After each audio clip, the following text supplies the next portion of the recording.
Hello and welcome back to the FPL Tom YouTube channel. In today's video we're going to be discussing the best Game Week 28 teams to be targeting, and we're also going to identify the best players from each of these teams that you should be looking to bring into your side. If you do enjoy today's video, please subscribe, please like, and tell me in the comments if I've missed any players that you are looking to bring into your team.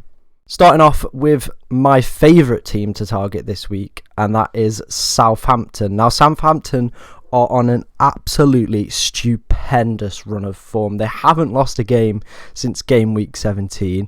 That just tells you how well they've been doing over the past few weeks. You've also then got their manager, Ralph Rangnick, who's been linked with the United job at the end of the season as well. So I think you can see how well that they've been doing over the past few weeks. I think everyone's known about it and started to load up on Southampton players. And looking at their fixtures for this double game week, you've got Aston Villa away and Newcastle at home. Aston Villa for me is a great fixture that you should be targeting. I've not been overly convinced by Gerrard since he's come in at Villa. Now I think he's improved them going forward, but for me defensively they still look a little bit fragile, and I think that was apparent in the Brighton game. You could see that Brighton was still creating opportunities out of Villa, so I definitely think a team like Southampton, who are in great form, creating lots of opportunities, are definitely going to exploit that, little bit shaken back line at Villa. The next fixture as well is Newcastle. Now, I think this fixture will be a little bit more difficult, and I'll come on to that a little bit later when I cover Newcastle, because they've definitely improved since the end of the January transfer window. We will talk about them next, so I don't want to go into too much detail about them, but I do believe it'll be a much difficult fixture for Southampton.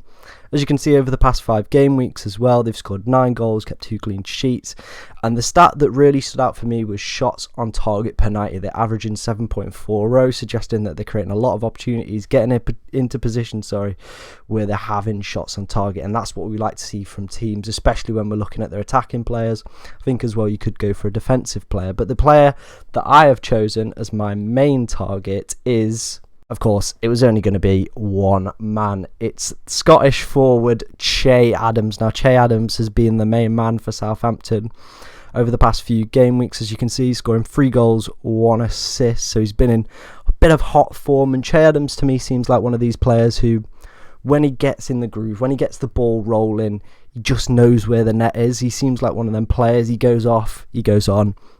Very much a purple patch player, and he's in that purple patch right now, and we should be taking advantage of that. He's got the third highest expected goals over the past 5 game weeks as well, only behind Harry Kane and Cristiano Ronaldo, and he's also got the third highest expected points in that run out of forwards as well. So as you can see, he's been getting the points and expected to get the points as well, and it's something that we should be looking to target. Che Adams is currently in my wildcard draft as well at the moment. The only negative to Che Adams, I would say, is price. He is 6.9 million at the time of recording. Now, it's a little bit of a sticky price point, that, especially when you go heavy on midfield like I have in my team. I did have to make a few sacrifices to get Che in, but I do believe he is worth that. If you can't afford that, then, Broja is another fantastic option, and his price is absolutely incredible. But for me, the Southampton player that you should be targeting for this double game week is Che Adams. The next team you should be looking to target is Newcastle United. Now, Newcastle are another team who have been doing exceptionally well over the past few weeks. 7 unbeaten going into game week 28. The fixtures, they're a little bit questionable. Brighton at home, I haven't been convinced by Brighton over the past few weeks. I think they've been quite poor, to be honest. I think Graham Potter does a fantastic job at Brighton, but I think over the past few game weeks they've kind of looked pretty dull going forward and in terms of the back as well. And obviously Southampton, we just went through, obviously they're in a rich vein of form, but so have Newcastle.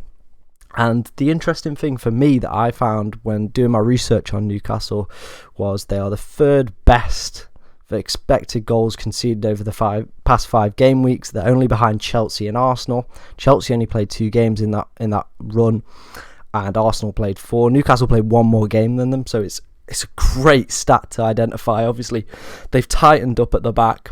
and Eddie Howe has somehow got this team working, and they're starting to pull away from that relegation battle. And with this double and then another double in game week 29, it's definitely a team you should be looking to jump on. With that in mind, the player that I have chosen is Joe Willock. Now, yesterday I did go for Martin Dubravka as a potential differential. I still stand by that. He's in my wildcard draft at the moment.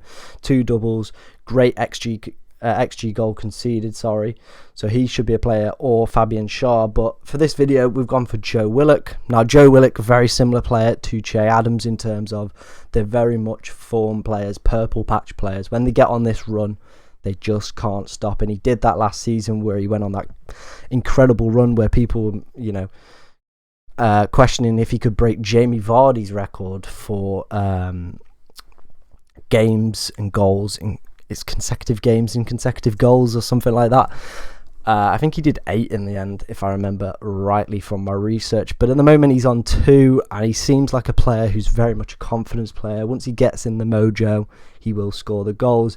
Obviously, with him, looking at his stats, good XG for the 2 goals, but assists, massive overperformance there. You know, you're not bringing Joe Willock in for the assist potential, you're bringing him in for the goals. But if you are looking for a player who does provide assists or can get assists, I definitely recommend Ryan Fraser. His expected assists were great. I put a thread about Newcastle players on my Twitter. I'll leave a link in the description for that, so you can go check that out. So if you are looking for a player who's got assist potential and is on set pieces while Trippier is out, then Ryan Fraser's the man. But the player that I'm going to recommend is Joe Willock. The next team I believe you should be targeting for the double game week in 28 is Leeds United. Obviously, looking at the fixtures, Leicester and Villa. We've already spoke a little bit about Villa. Leicester as well. It's not the same Leicester it was last year. They've been shipping goals, riddled with injuries as well. And Brendan Rodgers has a little bit of pressure around his job at the moment. But we're not here to talk about Leicester. We're here to talk about Leeds. As you can see, 5 goals and 20 conceded over the past 5 games. So, you know, there's been heavily one-sided in one way, and they have been conceding a lot of opportunities, as you can see from the XG conceded as well. 14.31. It's frightening numbers, really. It's relegation kind of numbers you're looking at there, but you've got to take the positives out of this situation. Bielsa is now gone. So will they concede this many opportunities? Maybe, maybe not. Obviously, they're still riddled with injuries. But in that spell, as you can see from the expected goals, they've actually been underperforming. And that's something that we should be looking at and thinking, okay, is there going to be an upturn in form? And I believe there will be, especially with Jesse Marsch coming in. He likes to play high-intensity football. So I think that'll suit a lot of the players at Leeds United as well. They've been scouting him for months. You know, there was a lot of talk of him coming in at the end of the season, but he's coming now. And I think he will give them that bounce, that new energy that they need. Because I think there's been a little bit of a negative atmosphere between the Leeds fans and Bielsa for the past few weeks. I'm not sure why. The man's done a great job. Obviously, it's just the expansive way he likes to play. And with a team riddled with injuries, it's not going to end well. But Leeds, definitely with this new manager bounce, for me, should be a team that we're looking to target. They've also got a nice fixture in game week 29, Norwich at home. The player that I'm recommending from Leeds United is Dan James. Now, I know what you're thinking, why not Rafinha? I did Rafinha in my video yesterday, so I just didn't want to cover the same player twice. But I also think Rafinha is a great option. I'm currently looking at him as my captain for game week 28. I will have a video tomorrow come out about best captaincy options if I do get time to film it. If not, I'll put a Twitter thread on, so obviously go check my Twitter out. But for me, in this video, we're going to recommend Dan James. Now, Dan James has actually been outperforming Rafinha on all the stats you can see on screen. He's also playing up front. I don't know whether or not that will continue with Jesse Marsch, so that's something that maybe is a little bit of a risk. He's at a nice price point as well at 6 million, but he's definitely a player for me that has been missing some big opportunities. And if he continues to play up front and get the opportunities, surely he's got to put them away at some point. But I think for me, I would say go Rafinha, but I think if you can't afford Rafinha or just want a differential, then Dan James is a great option because he has been one of Leeds' better players this season, even though he's still been pretty poor, but he has been one of Leeds' better players. But yeah, it'll be interesting to see if he can keep his place up front under Jesse Marsch. If he does, then he looks an even more attractive prospect. But it's just something you've got to kind of definitely take a risk on Dan James. My personal opinion, go for Rafinha, but I did cover him in yesterday's video. That's the only reason he's not in today's video. But yeah, Dan James, nice little bit of a differential. Definitely a punt, but in my opinion, go for Rafinha.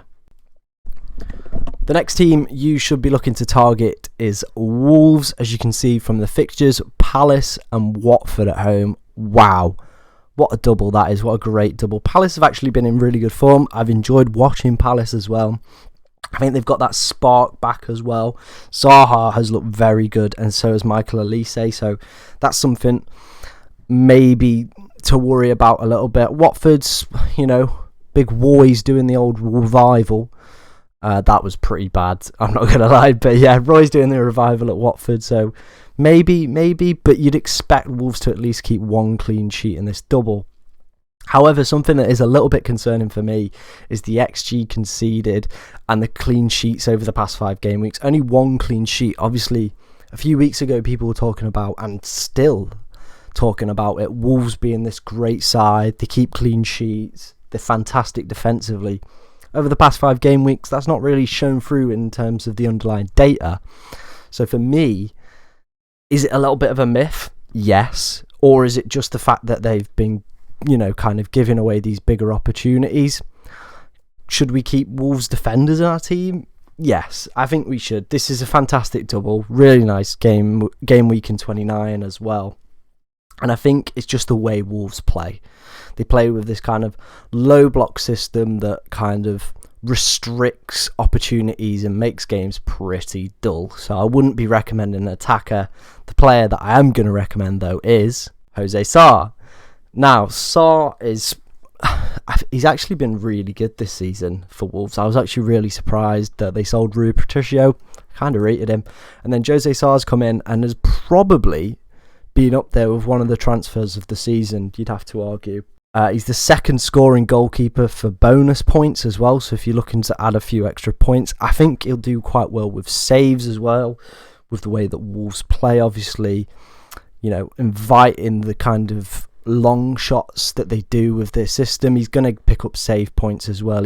Obviously, we spoke about him being a bonus point magnet as well.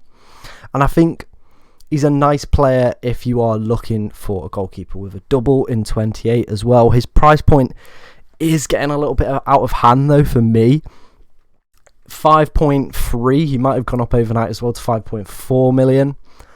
But that's quite expensive for a goalkeeper for me, especially when Ramsdale's at 5.1, doubles in 29. I'd prefer to go for like a Dubravka this week, who's 4.4 million, and get a cheap Wolves defender, a Cody, a Kilman, a Saiz, over Jose Sarr with that price increasing. But like I said, he is a bonus points magnet. He is a player who does play 90 minutes every week, so you're guaranteed that.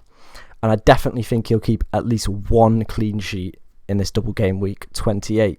If you have enjoyed today's video, please do subscribe to the channel. It would mean the absolute world to me. And also like and comment any players that you're looking to target for double game week 28.